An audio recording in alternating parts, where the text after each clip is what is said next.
அகில இந்திய பிற்படுத்தப்பட்ட பணியாளர் நல சங்க கூட்டமைப்பின் சார்பில் இன்றைய தினம் திராவிட முன்னேற்றக் கழகத்தின் சார்பில் 2024 பொது தேர்தலுக்கான தேர்தல் அறிக்கை தயாரிப்பு குழு அந்த குழுவினரை சந்தித்து எங்களுடைய கோரிக்கைகளை அளித்தோம்.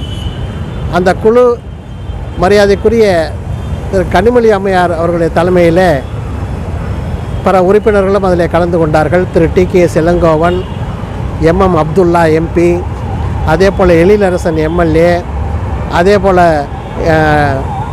டாக்டர் எழிலன் எம்எல்ஏ, அதே போல் ஏ.கே.எஸ். விஜயன் தமிழ்நாடு பிரதிநிதி, அதே போல் நம்முடைய சென்னை மாநகராட்சி மேயர் பிரியா அம்மையார் ஆகியோர் கலந்து கொண்டார்கள். அவரிடத்தில் எங்களுடைய கோரிக்கைகளை நாங்கள் தந்திருக்கின்றோம். இதில் குறிப்பாக பொதுத்துறை நிறுவனங்களை தனியார்மயமாக்குகின்ற இந்த போக்கினை முற்றிலுமாக கைவிட வேண்டும், பொதுத்துறை நிறுவனங்கள் வலுப்படுத்த வேண்டும் என்பது முக்கியமான ஒரு கோரிக்கை. அதே போல் மண்டல் குழு பரிந்துரையில் கல்வி, வேலைவாய்ப்பு உள்ளிட்ட பரிந்துரைகள் மட்டும்தான் நடைமுறைப்படுத்தப்பட்டிருக்கின்றன. இதர கோரிக்கைகள் இன்னமும் அமல்படுத்தப்படாமல் இருக்கின்றன.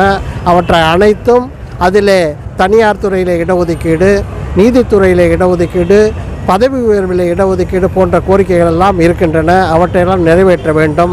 அதே போல் ஜாதிவாரி கணக்கெடுப்பு நடத்தப்பட வேண்டும்.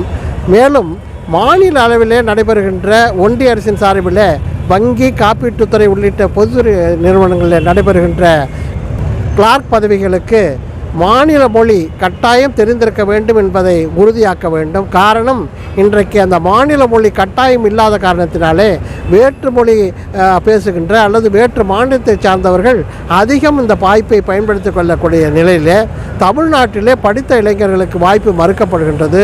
ஆகவே மொழி கட்டாயம் என்பதை உறுதிப்படுத்த வேண்டும்.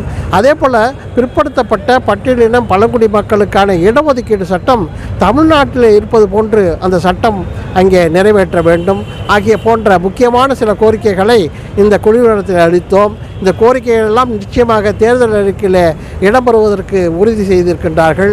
அந்த வகையில் இந்த குழுவினருக்கு கூட்டமைப்பின் சார்பில் எங்களுடைய நெஞ்சம் நிறைந்த நன்றியை தெரிவித்துக் கொள்கின்றோம்.